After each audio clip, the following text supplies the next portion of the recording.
I didn't forget to hit the button because I heard it turn it off. That would be bad. I've actually had to start over twice in the show. Usually I use my remote control, but I don't know what's that. Anyway, hi guys, Matt Lemke here with Through Gamer Goggles, gamer-goggles.com. It's the final hour of Gen Con 51, and I'm here with Rob McCreary. There is an R. Okay, good. Yes. Sometimes I gotta check these things. And he's one of the greatest developers of Starfinder. Thank you. He's like, yes, I'll take that. And we're gonna talk about all things Starfinder.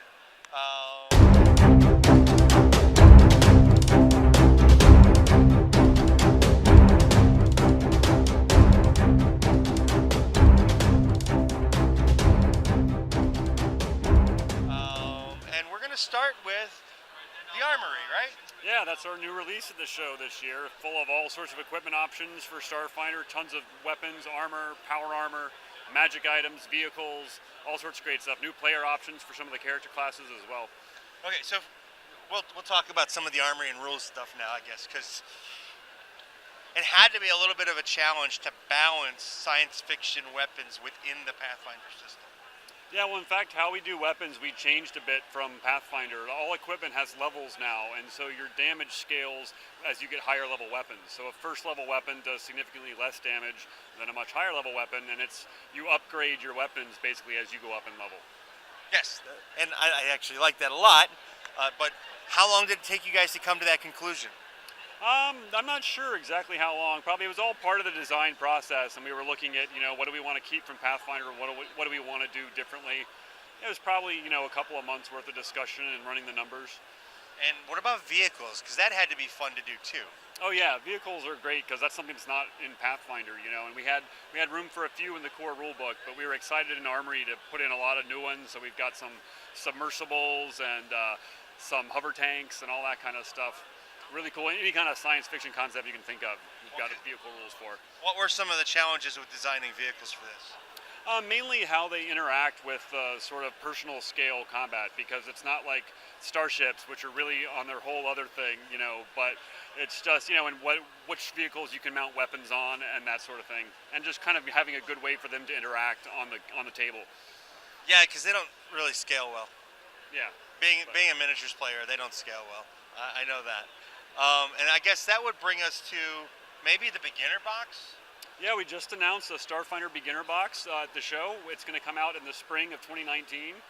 This is an introductory product to kind of get you into Starfinder. If the 500-something page core rulebook is a little intimidating, we're going to have a nice little box with everything you need to start playing. A book for the GM, book for the players, pawns, a flip mat, dice, and a little introductory adventure to get you started, and lots of help for like beginner GMs on how to do your own adventures. Have the number of pawns been figured out yet, or is that still kind of being worked on in the process? No, we've got it figured out. I don't know if I remember the exact number, but it's no, I think it's closer to 80, I think. Oh, that's nice. So that's nice. We got ones for player characters, and then for a lot of the monsters that are in the game. And is it going to be roughly the same price point as the Pathfinder beginner box used to be? I believe so. I don't think we have the final price point determined yet, but it's following the same format as the Pathfinder beginner box. And, okay, you said spring, so never mind. Forget that part. And then I guess the other cool thing that's happening is you guys are reworking the Adventure Path series a little bit. Right, we've got adventure paths to go along with Starfinder. With the release of Starfinder last year, we were doing adventure paths bi-monthly. Starting this month, we're switching to a monthly schedule, so we'll have a new adventure every month.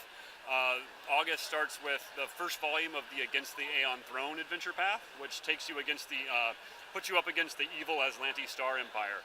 And we're also trying something new. Usually our adventure paths are 6 volumes.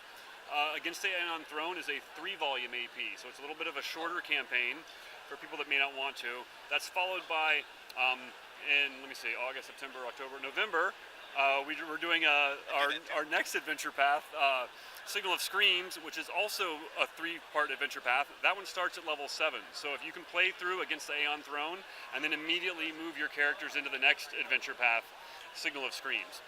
So that's kind of trying a new thing, both of these shorter campaigns and starting one at a higher level, so you can play 2 adventure paths with the same characters. I actually never thought of that before. Like, I've played a little bit of Starfinder, not like I have Pathfinder or some of the other fantasy games. The mobility makes it easier to move around in the storyline. Yeah. Much. Like, oh, wait, let's go to Pluto. Yep, you got a starship, you can go wherever you want to. And faster. True. Yeah, definitely. Travel in fantasy is a pain. Yeah. So I guess, one of the other cool things, how did you guys feel when it was announced that you guys won the Origins Fan Favorite Award? Oh, it was so great. First of all, just the fact it was a fan award, that the fans really loved it. And, we released Starfinder at Gen Con last year, and we got lots of really good buzz and lots of good feedback from the players. But that was our first award, and it really felt good. And we were really honored to get that award and really happy. So thanks to all of our fans that voted for us for that award, because that was super awesome. And how long have you been on this team? Starfinder team? I've been on the Starfinder team since the very beginning. I was one of the design leads on the Starfinder core rulebook, so right from the very beginning, and I wrote the first volume of the first adventure path, Dead Sun, so right from the beginning I was on board with Starfinder. And what has been your favorite part of the development? Oh wow, it's so hard to even think about that. Really, I guess maybe the world building. I'm always a big setting guy, and so getting to write the stories and the core setting of Starfinder actually we took from Pathfinder, the original solar system that the planet of Galarian is in, and just kind of updating that for the future was what we did. And I've always been someone who's read a lot of science fiction, so being able to blend the science fiction with fantasy has been really a lot of fun. Yeah, I can imagine that. Yeah. Maybe a little. So I guess this question might be a little bit out of your wheelhouse. When in the world are we going to get a Starfinder Goblin plushie? I'm not sure. We were actually talking about at the show. We should do a Space Goblin conversion kit for our Pathfinder Goblin plushie. Just get a little. A conversion kit's cool. Yeah, a little plastic bubble helmet, some duct tape to tape his junk laser to his hand. Don't forget the Band-Aids. Yeah, exactly. I'm not sure if we have. Go ahead. I'm not sure if we have plans for that yet. We've got Skittermanders have become really popular in Starfinder. Little furry six-armed Technicolor things. I think we may have some Skittermander plushies coming in the future, or hopefully, fingers crossed. And I didn't get over there to see them, but did you have any here, the Ninja Division models? Yeah, we had some of the unpainted minis that they're fulfilling on their Kickstarter, and we have on display some of the pre-painted minis, some of the early production samples. So we'll have some pre-painted minis in probably a couple of months. Their net case? Yeah, right over there. We'll stop over there in a minute. They're pretty cool looking. Yeah. Anything else you want to add?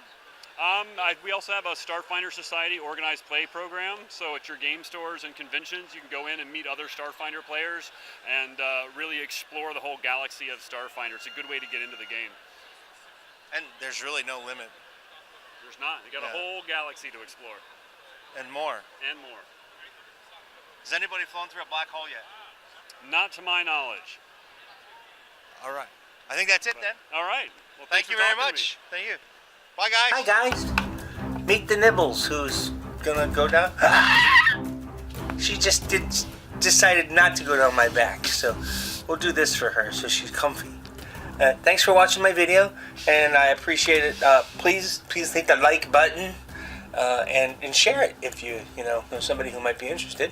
And of course, there's always Twitter and the Facebook thingy, and soon I have a newsletter coming. That'll be down there or in the link below, and my kitty cat loves that idea. So anyway, there was one more thing. Oh yeah, subscribe. Be a part of my community, our community. Let's make it grow together. See you guys at a con somewhere, or a local store, or if I'm driving through the country, maybe a game club. I don't know, you're not going to go knock down my camera. Bye, guys.